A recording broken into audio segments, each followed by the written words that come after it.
Boa noite, queridos irmãos.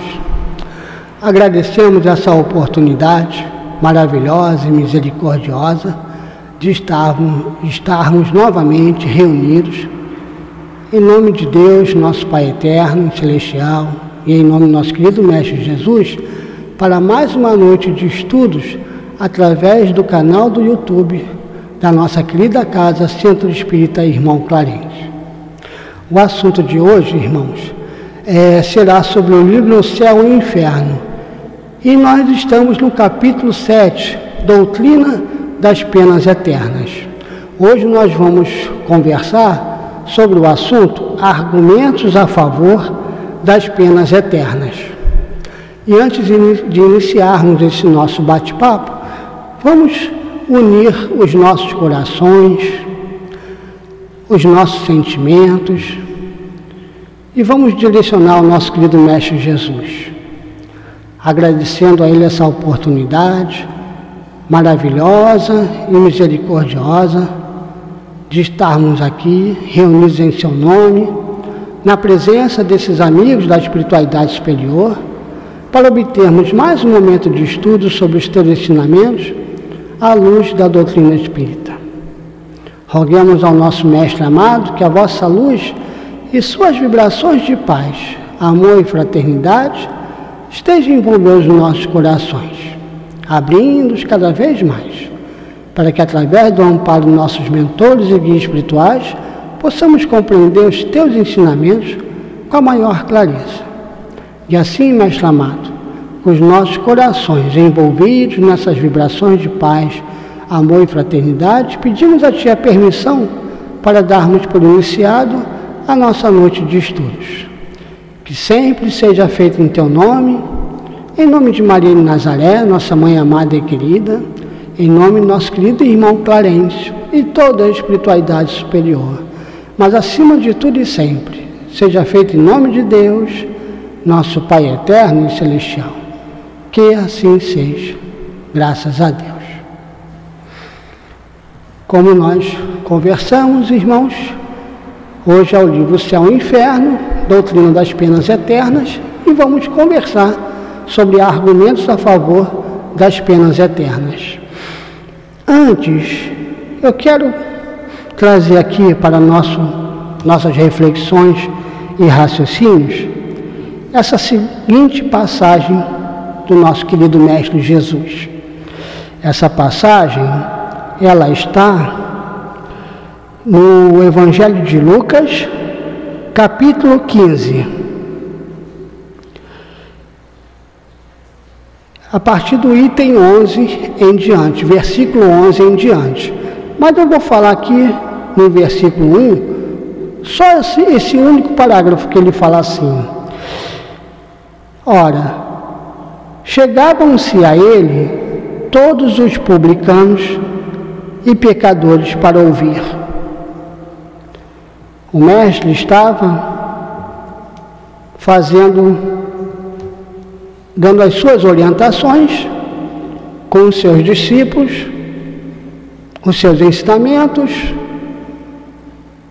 e começou a chegar publicanos, como nosso querido irmão Lucas explica, e pecadores para ouvir esses ensinamentos.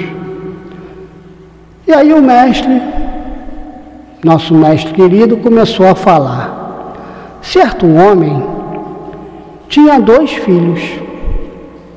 O mais moço deles disse ao pai: Pai, dá-me a parte dos bens que me toca. Repartiu-lhes, pois, os seus haveres.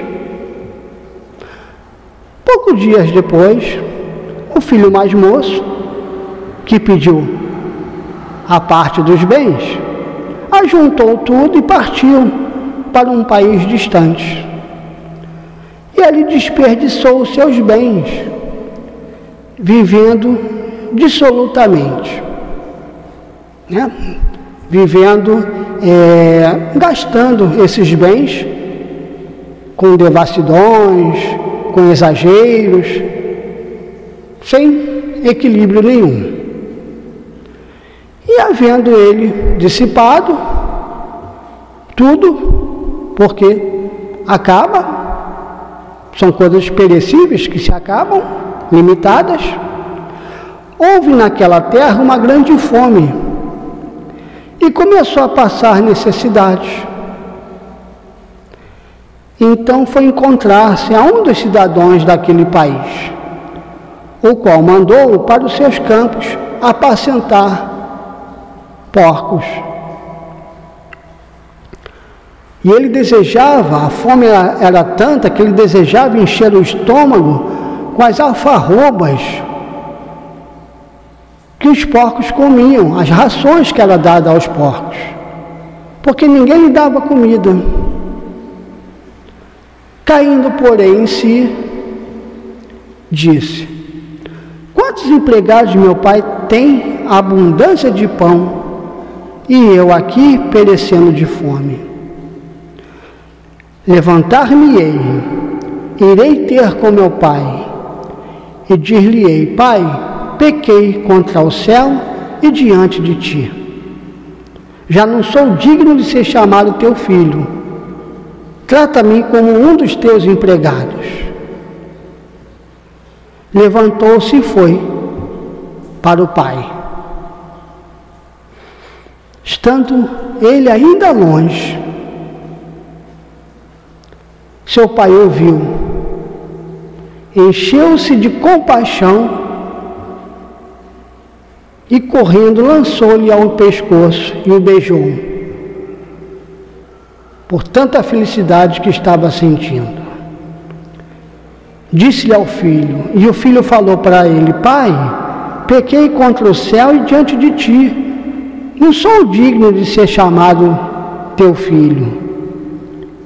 E o pai respondeu, e falando para os servos: Trazei depressa a melhor roupa, e vesti-lhe-a, e ponde-lhe um anel no dedo e alparcas nos pés. Trazei também o bezerro cevado e matai-o. Vamos comer e vamos regozijar, porque este meu filho estava morto e reviveu.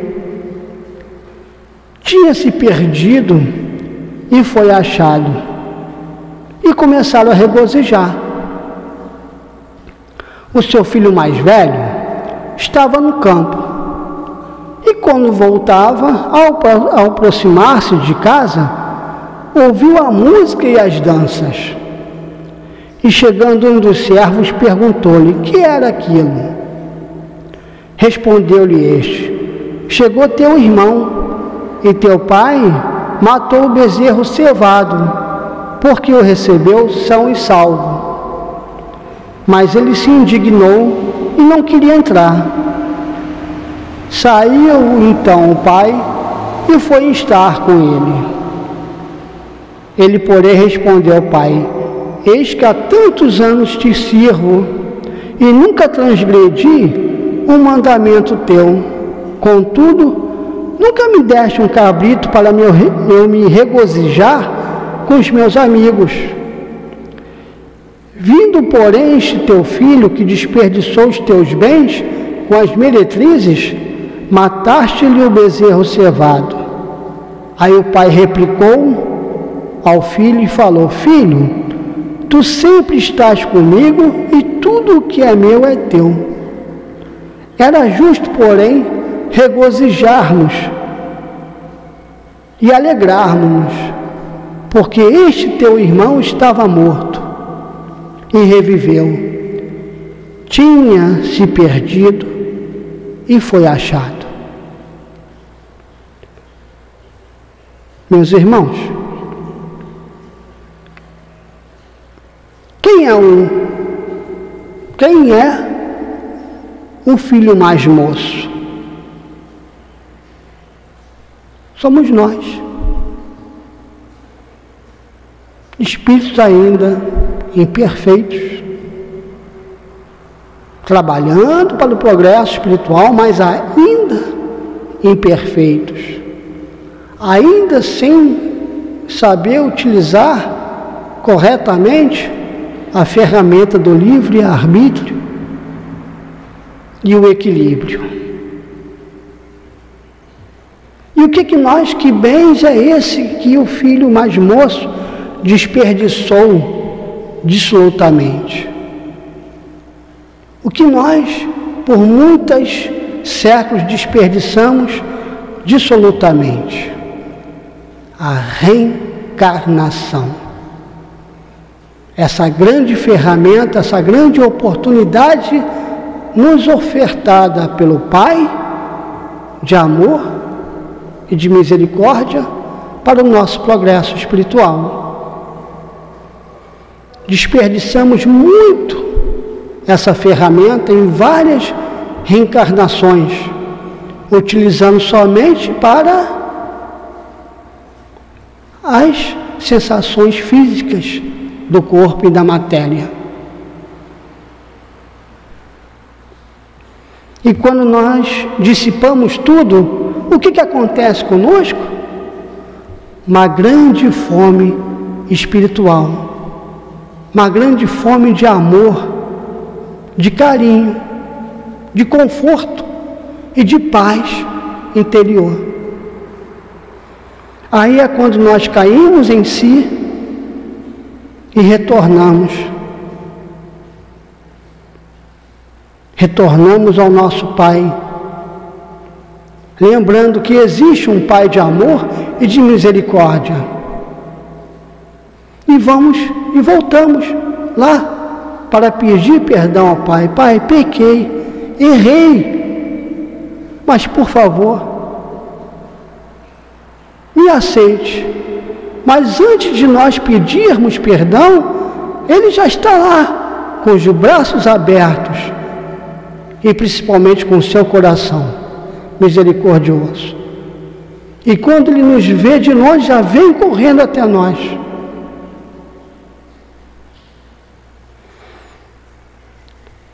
No final, dizendo que nós pecamos, que nós erramos, mas que devemos nos regozijarmos. Por quê? Porque nós despertamos, nós acordamos, reconhecemos os nossos erros, e o Pai de novo nos dá novos bens para recomeçarmos. Esse foi um dos grandes ensinamentos que Jesus nos mostrou, nos trouxe para raciocinarmos em cima. Então, como depois nós mudarmos e querer e construirmos essa ideia de doutrina das penas eternas? Não há como. Se o próprio Mestre querido, Jesus, aquele que nos falou que é uno com o Pai, nos informou: o Pai é de amor, o Pai é de misericórdia. E nosso querido professor Kardec, ele colocou um dos argumentos que foram feitos, que foram dados para essa doutrina das penas eternas. Que ele coloca aqui, olha, o dogma das penas eternas, o principal argumento invocado em seu favor, isso no item 10, já no nosso assunto sobre os argumentos a favor das penas eternas. Então, nosso professor Kardec coloca aqui que essa doutrina sancionada entre os homens, o argumento é que a gravidade da ofensa é proporcionada à qualidade do ofendido. O crime de lesa majestade, por exemplo, o atentado à pessoa de um soberano, sendo considerado mais grave do que o fora em relação a qualquer súdito, é por isso mesmo mais severamente punido. E sendo Deus muito mais que um soberano, pois é infinito, deve ser infinita a ofensa a Ele, como infinito o respectivo castigo, isto é, eterno. Esse é o argumento principal, construído por mãos humanas para explicar sobre essa doutrina. Só que nosso querido Kardec, mais adiante, na sua refutação, na sua explicação sobre essa doutrina das penas eternas, ele coloca assim: se Deus é inexorável para o culpado que se arrepende, não é misericordioso. E se não é misericordioso, deixa de ser infinitamente bom. E por que daria Deus aos homens uma lei de perdão, se Ele próprio não perdoasse? Resultaria daí que o homem que perdoa os seus inimigos e lhes retribui o mal com o bem, seria melhor que Deus, surdo ao arrependimento dos que o ofendem, negando-lhes por todo sempre o mais ligeiro carinho. Uma das passagens que aconteceu quando o nosso querido Mestre Jesus estava aqui entre nós encarnado, foi a chegada até ele de um homem rico, que aí ficou conhecido como nós, como a parábola do homem rico. Que ele chegou perguntando ao mestre como faria para entrar para o reino de Deus. Só que quando ele chega perguntando, ele fala: bom mestre, Jesus, na mesma hora virou para ele: por que me chamas de bom? Bom é o Pai que está nos céus.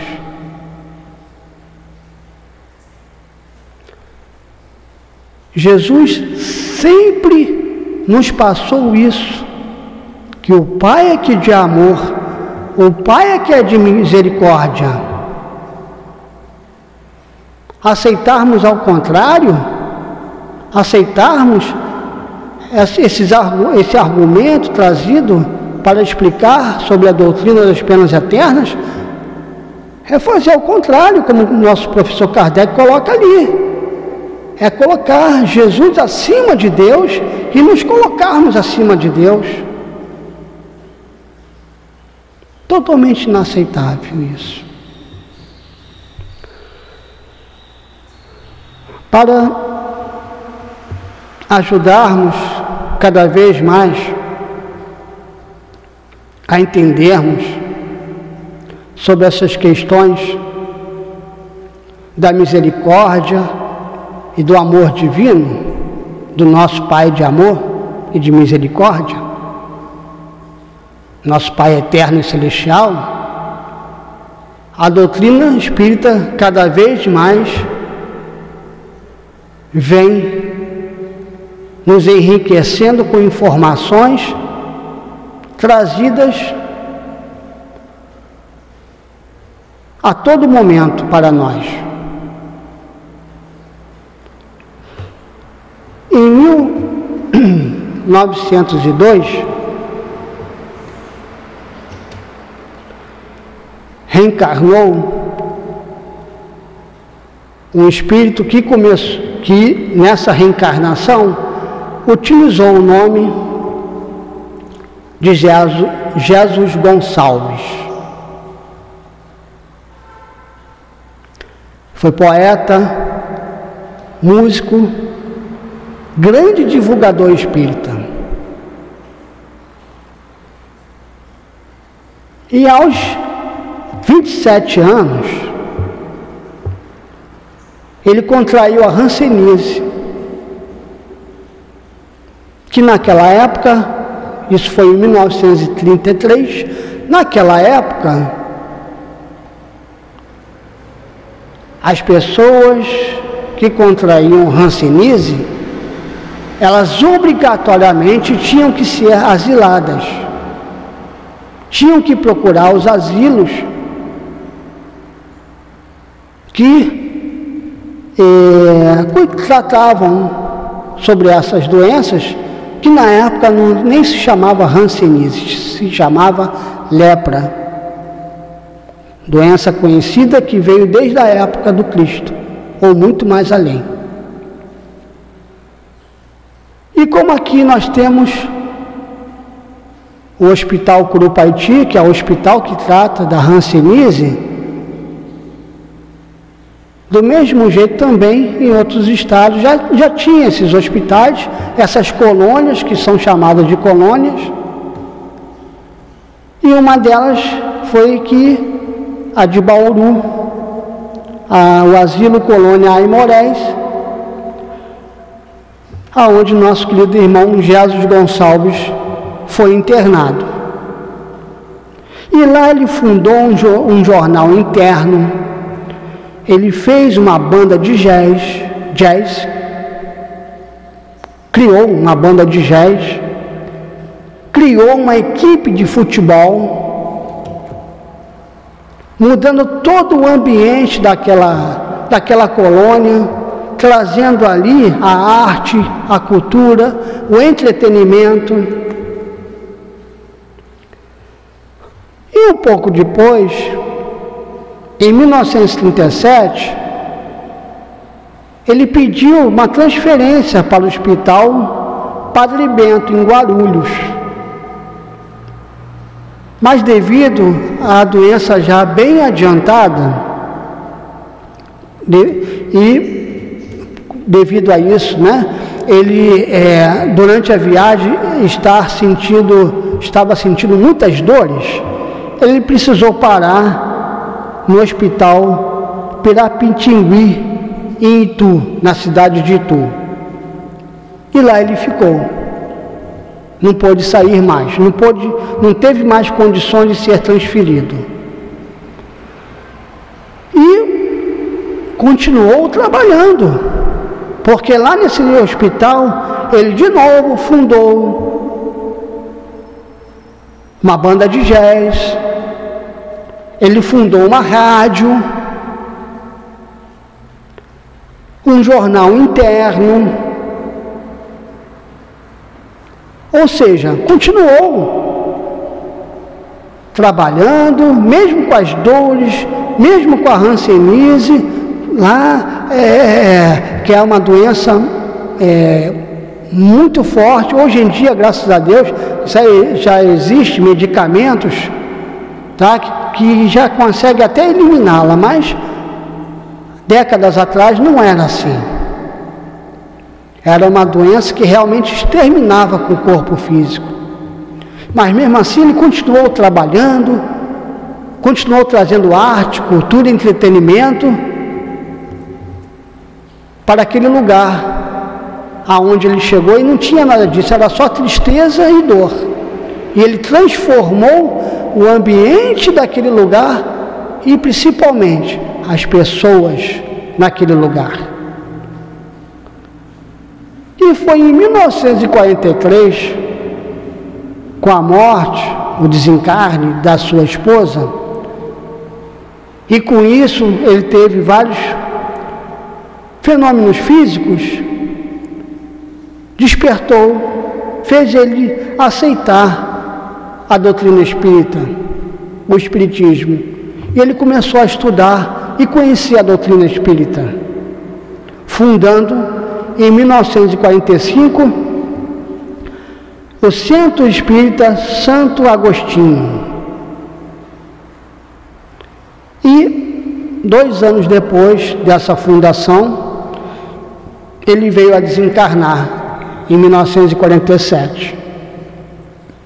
Praticamente o corpo quase todo consumido pela doença. Após o desencarne, tempos depois, Jesus Gonçalves, através da psicografia de nosso querido Francisco Cândido Xavier, carinhosamente nosso querido Chico Xavier, ele trouxe várias informações, poesias, livros. Essas poesias, por exemplo, elas foram publicadas no livro Parnaso de Além-Túmulo. Como também uma dessas informações foi uma das suas reencarnações.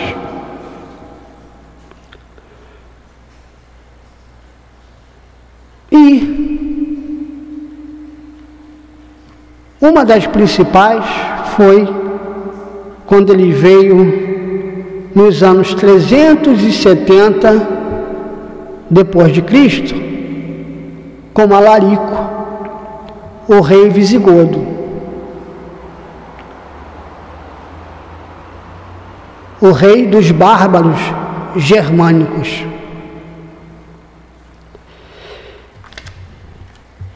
Esse general, esse rei que se tornou rei, Alarico, ele conquistou várias cidades, saqueando-as, cidades como a Grécia, Esparta, Corinto, Argos, inclusive Roma, em 410 depois de Cristo. E esses saques, essas invasões, foram feitas com crueldade, assassinatos, destruindo casas, lares, famílias.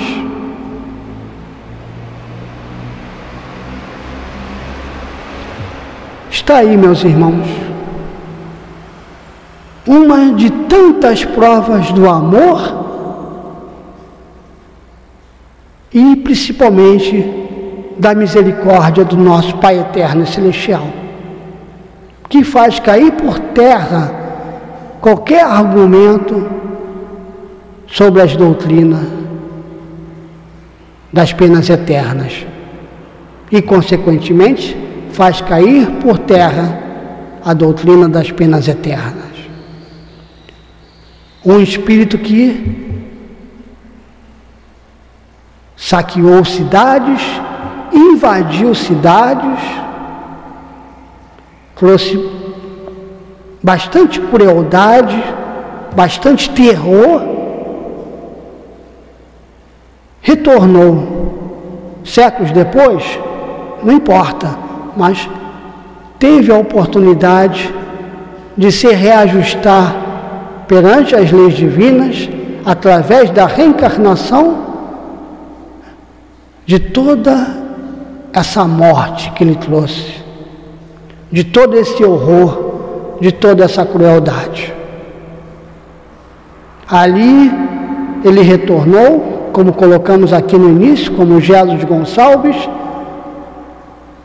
passando pela Hanseníase, para expelir do seu perispírito todas essas crueldades que ele construiu,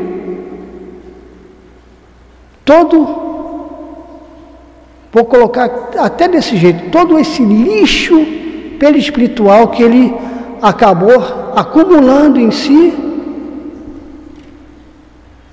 ali ele expeliu através da Hanseníase, e ao mesmo tempo ele reparou, trazendo alegria, trazendo cultura e trazendo arte a irmãos entristecidos e sofridos devido a essa doença.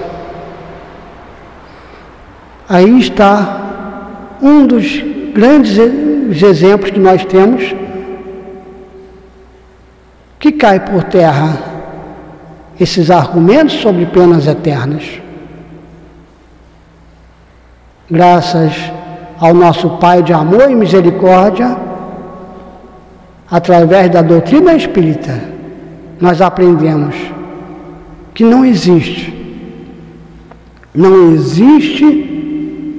castigo eterno, não existe dor eterna. Existe a dor? Existe, com toda certeza. A dor moral, mas ela não é eterna. ela vai durar até quando o espírito realmente querer se livrar dela, querer expelir no seu coração e retomar a caminhada de volta ao Pai de amor e misericórdia, reparando e reajustando esses erros,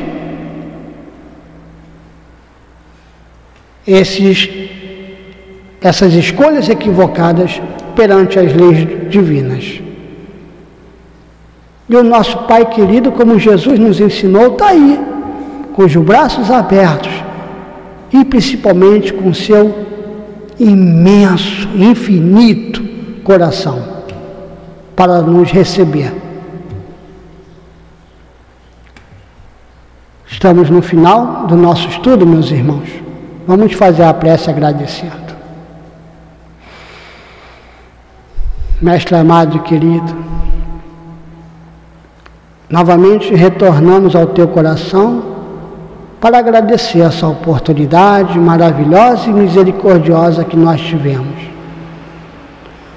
Estudando mais um pouquinho sobre os teus ensinamentos, à luz da doutrina espírita, na presença desses amigos da espiritualidade superior. Roguemos a Ti, Mestre amado, que a vossa luz, suas vibrações de paz, amor e fraternidade estejam envolvendo os nossos corações, abrindo-os cada vez mais, para que através do amparo dos nossos mentores e guias espirituais possamos compreender os teus ensinamentos com a maior clareza, e que através dessa compreensão clara tenhamos cada vez mais a força de vontade e a coragem para nos esforçarmos e praticarmos esses ensinamentos em nossos corações, em nosso dia a dia. Roguemos também, Mestre amado querido, pelos governantes do nosso planeta, para que eles também sintam cada vez mais a presença, o amparo, as vibrações e aspirações dos seus benfeitores e guias espirituais, e que possam fazer as melhores escolhas para o bem de todas as nações. Roguemos também pelos esses irmãos, esses queridos irmãos, que estão passando por momentos de dor, sofrimento e angústia, devido a esse vírus que está espalhado em nosso planeta. Que esses irmãos estejam cada vez mais com seus corações sendo abertos, para que sintam cada vez mais a presença, as vibrações, as inspirações dos seus benfeitores e guias espirituais. E assim, querido Mestre Jesus, com os nossos corações agradecidos, pedimos a Ti a permissão para darmos por terminado esse nosso momento de estudos. Momentos esses que sempre sejam feitos em Teu nome, em nome de Maria de Nazaré, nossa Mãe amada e querida, em nome do nosso querido irmão Clarencio e toda a espiritualidade superior. Mas acima de tudo e sempre, seja feito em nome de Deus, nosso Pai eterno e celestial. Que assim seja, graças a Deus.